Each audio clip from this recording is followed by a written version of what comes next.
Salam saudara-saudaraku yang dikasihi dan diberkati oleh Tuhan. Hari ini saya rindu menyampaikan firman Tuhan tentang 5 senjata Tuhan untuk siap berperang melawan musuh-musuh kita. Karena itu saya mengajak kita membuka firman Tuhan yang terambil di dalam kitab Efesus pasal 6 ayat 10 sampai pada ayat yang ke-20. Demikian kata firman Tuhan.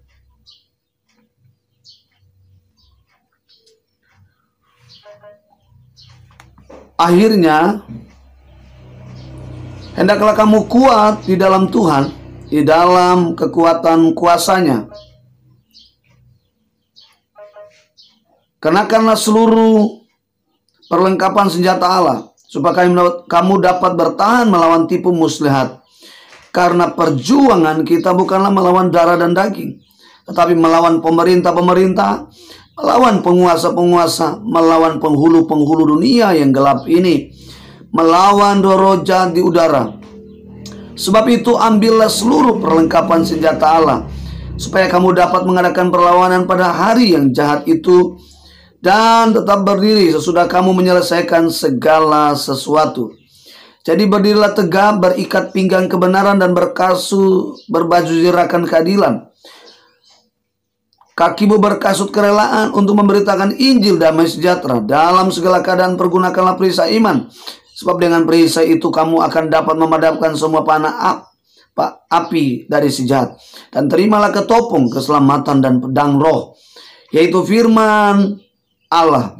Dalam segala doa dan permohonan berdoalah setiap waktu di dalam roh, dan berjaga-jagalah di dalam doamu itu dengan permohonan yang tak putus-putusnya untuk segala orang kudus, juga untuk aku, supaya kepadaku jika aku membuka mulutku dikaruniakan perkataan yang benar, agar dengan keberanian aku memberitakan rahasia Injil yang kulayani sebagai utusan yang dipenjarakan. Berdoalah supaya dengan keberanian aku menyatakannya sebagaimana seharusnya aku berbicara.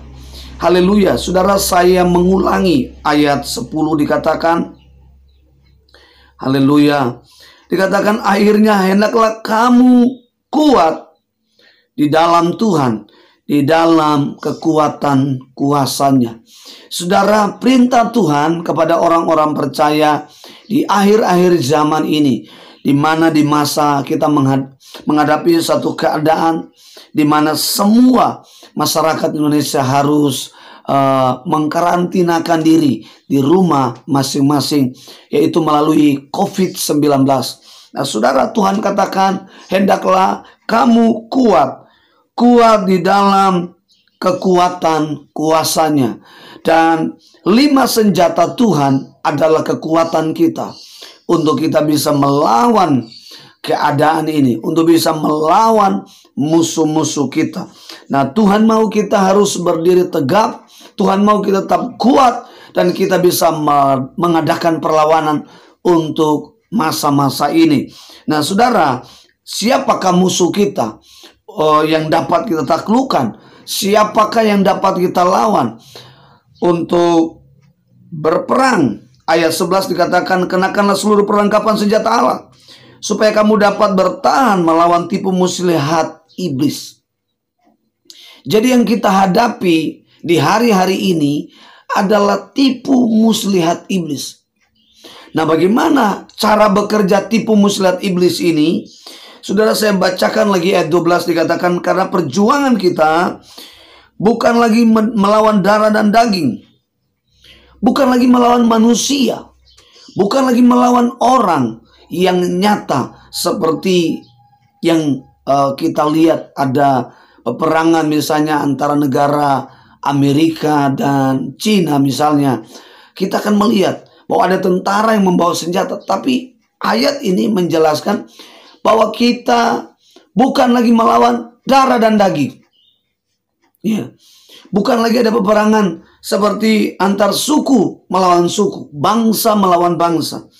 Tetapi dikatakan begini, tipu muslihat, tipu daya muslihat, atau siasat iblis yang dinyatakan 4 tokoh penting. saya menyebut 4 tokoh, 4 kelompok. Saudara, dikatakan begini, tetapi melawan, pertama, pemerintah. Dan yang kedua dikatakan melawan penguasa. Yang ketiga melawan penghulu-penghulu yang gelap, penghulu-penghulu dunia yang gelap ini. Dan yang keempat melawan roh jahat di udara. Jadi saudara, ada 4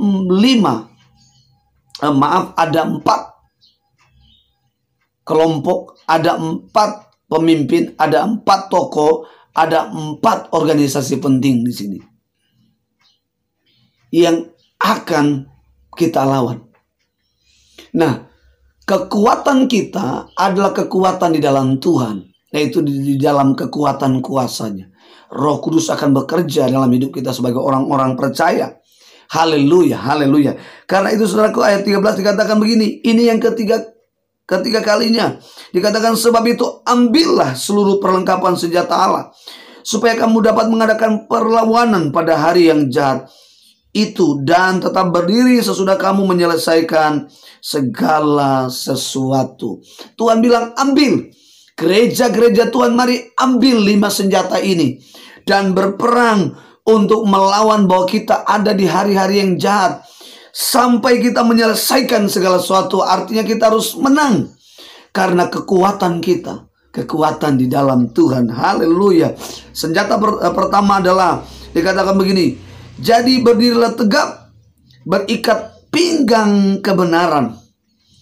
Biarkan kebenaran itu mengikat hidup kita, antara kita dengan sorga. Biarlah kebenaran itu menguasai hidup kita, sehingga apapun siasat iblis yang menyerang hidup kita tidak akan mengalahkan kita. Haleluya. Dan yang kedua dikatakan begini, berbaju zirahkan keadilan. Orang-orang percaya harus hidup dalam keadilan Tuhan. Orang-orang percaya harus hidup dalam keadilan yang sesungguhnya di dalam Kristus. Sehingga apapun siasat iblis, apapun tipu muslihat iblis tidak akan dapat mengalahkan orang-orang percaya di hari-hari yang jahat ini. Haleluya. Dan yang ketiga dikatakan dalam segala keadaan pergunakanlah perisai iman. Sebab dengan perisai iman, dengan perisai itu kamu akan dapat memadamkan semua panah api dari si jahat. Dan terimalah ketopong keselamatan dan pedang roh, yaitu firman Allah. Saudara, mari orang-orang percaya hidup dalam iman. Pergunakanlah iman. Iman bukan hanya digunakan pada waktu saudara perlu, tetapi dikatakan dalam segala keadaan, dalam setiap waktu. Iman itu harus tetap on. Iman harus tetap aktif. Jangan saudara padamkan iman itu. Jangan saudara tidak aktifkan iman itu. Iman harus tetap on, tetap aktif, tetap on fire di dalam Tuhan. Dikatakan hanya dengan iman itu akan dapat memadamkan segala panah dari si jahat. Bahkan lewat iman kita menerima keselamatan dan juga pedang roh dan firman Allah akan memampukan kita untuk mengalahkan musuh-musuh kita, yaitu tipu muslihat iblis yang dinyatakan melalui 4 tokoh, 4 kelompok, 4 organisasi penting di bumi ini dan di udara. Dan ini Tuhan bilang kita harus melawan dan kita harus menang. Haleluya, haleluya, haleluya. Dan saudara-saudaraku yang dikasihi dan diberkati oleh Tuhan, dan yang keempat dikatakan di ayat 15, kakimu berkasut kerelaan untuk memberitakan Injil damai sejahtera.